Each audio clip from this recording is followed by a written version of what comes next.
자, 헬스장에 가보시면 알겠지만 헬린이부터 헬창이라 불리는 사람까지 누구나 각자의 방법으로 사레레를 하고 있습니다. 이유는 단 하나, 볼록한 어깨뽕을 만드는데 사레레가 최고의 운동이라는 걸 알고 있기 때문입니다. 그러나 안타깝게도 사레레를 이렇게 저렇게 해보지만 정작 어깨에는 전혀 자극이 가지 않는 사람들이 너무 많습니다. 정말 너무 많아요. 자신은 어깨 운동을 한다고 생각하지만 실제로는 승모근이 자극을 다 먹고 있거나 목 근육에 부담을 주거나 손목이나 전완근을 쓴다던가 아무튼 어깨 운동이라고 하고 있는데 다른 데서 자극을 다 먹는 경우가 허다합니다. 사레레를 아무리 열심히 해도 이런 이유들 때문에 실제로는 어깨가 잘 크지 않습니다. 이 문제들을 좀 쉽게 해결할 수는 없을까요? 해결할 수 있습니다. 방법 있습니다. 지금부터 헬린이든 헬창이든 누구나 사레레로 어깨에 자극을 때려 박는 해꿀팁을 알려드릴 건데요. 만약 제가 알려드린 대로 사레를 했는데도 어깨에 자극이 안 온다면 저한테 오세요. 제 어깨뽕 떼어드릴게요.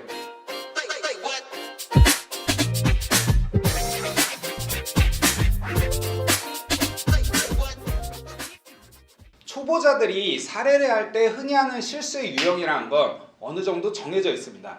요즘 사람들이 유튜브 같은 걸 많이 봐서 지식은 많은데요. 본인은 유튜브에서 알려주는 대로 그대로 따라한다고 생각하지만 실제로는 엄청 다르게 하고 있는 경우가 많습니다. 누가 옆에서 붙들고 알려주지 않는 이상 여러분은 아마 이상한 방식으로 계속 하게 될 확률이 높은데요. 그래서 지금부터 여러분이 그렇게 하지 않도록 제가 사레레 할 때 가장 흔하게 하는 실수 3가지 포인트만 짚어드릴게요. 첫 번째 문제점, 이렇게 반동을 치는 겁니다.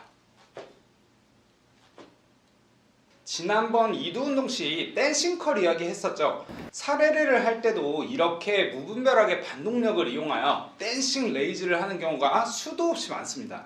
이 문제가 발생하는 이유는 당연하게도 자신의 어깨가 감당하기 힘든 중량을 사용하기 때문인데요. 반동을 사용한 게 무조건 나쁘다는 게 아니고 기술적으로 반동을 사용하는 경우도 물론 있겠지만 초보자들은 기술적 반동은 나중 문제고 제대로 자극을 때려 박는 것부터 익혀야 됩니다. 물론 말이 쉽지 반동을 안 쓴다는 게 쉬운 일은 아니거든요. 하지만 각도 벤치를 이용하면 매우 쉽게 반동을 잡을 수 있습니다.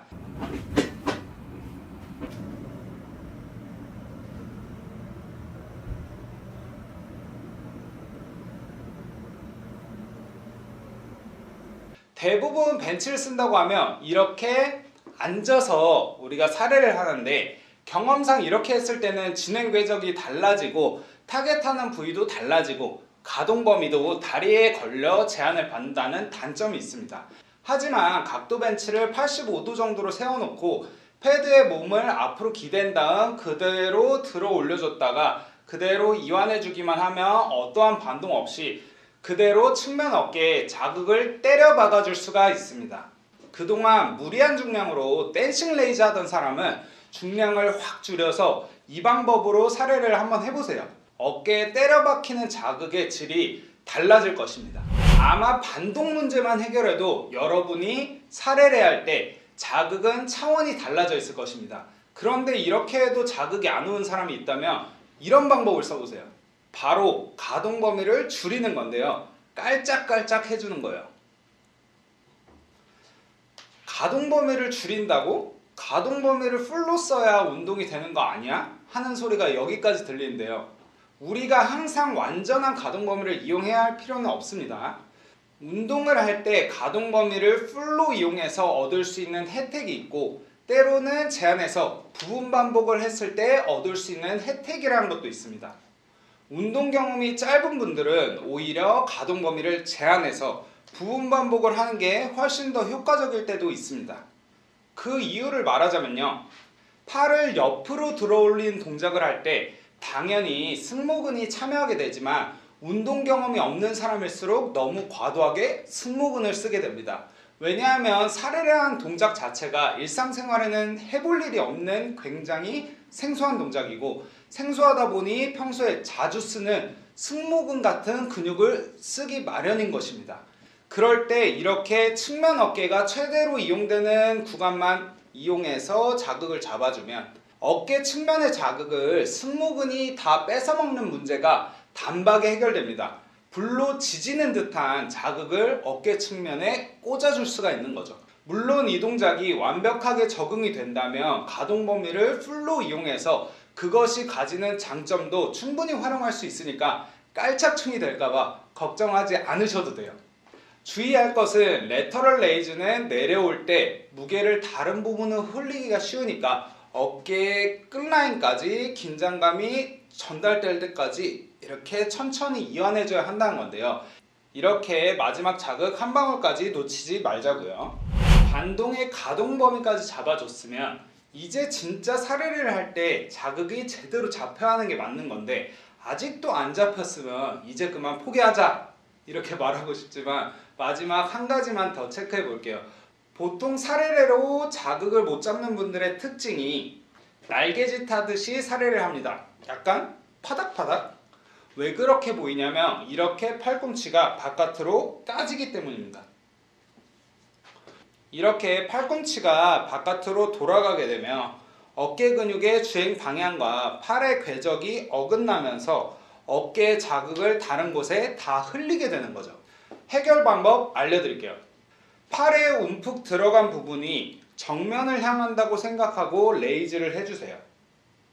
이 상태로 그대로 올라갔다가 팔꿈치 방향을 유지하면서 그대로 내려옵니다. 힘들어질수록 팔꿈치가 바깥으로 까지는 현상이 심해지니까 세트 마지막까지 팔꿈치가 까지지 않도록 이렇게 유지해서 신경 써주세요. 자, 각도뿐만 아니라 이완될 때 어깨 끝선까지 찢어지는 것 같이 최대로 스트레치 시켜주는 게 중요한데요. 겨드랑이에 마치 테니스공 하나를 껴놨다 이렇게 생각하고 멀리 포물선을 그리면서 이렇게 내려왔다가 멀리 포물선을 그리면서 다시 이렇게 올려주세요. 이렇게 하면 측면 삼각근을 더 원활하게 이용해 줄 수가 있어서 자극이 훨씬 커집니다. 이때 팔은 펴주는 게 좋습니다. 그래야 이완되는 감각을 빨리 잡을 수 있고 고립감을 더 느낄 수가 있습니다. 이번에 알려준 팁과 동작이 익숙해지고 근신경이 활성화되면 고중량을 들어도 자극이 잘 박히고 다양한 근섬유를 성장시키는 데 도움이 될 것입니다. 하지만 일단 사례례는 단순 관절 운동이자 고립 운동이기 때문에 12회에서 15회 정도 할 수 있는 중량으로 5세트 이상 많은 세트 수로 해야 감을 잘 잡을 수 있으니까요.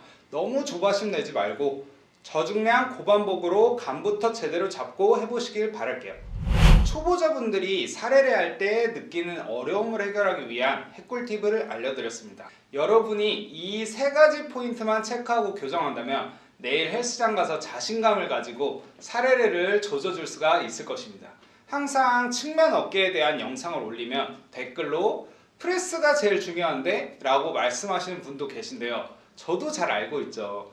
어깨뽕을 만들기 위해서 전면 어깨의 볼륨감도 중요하기 때문에 프레스 동작도 물론 신경 써서 해줄 필요가 있습니다.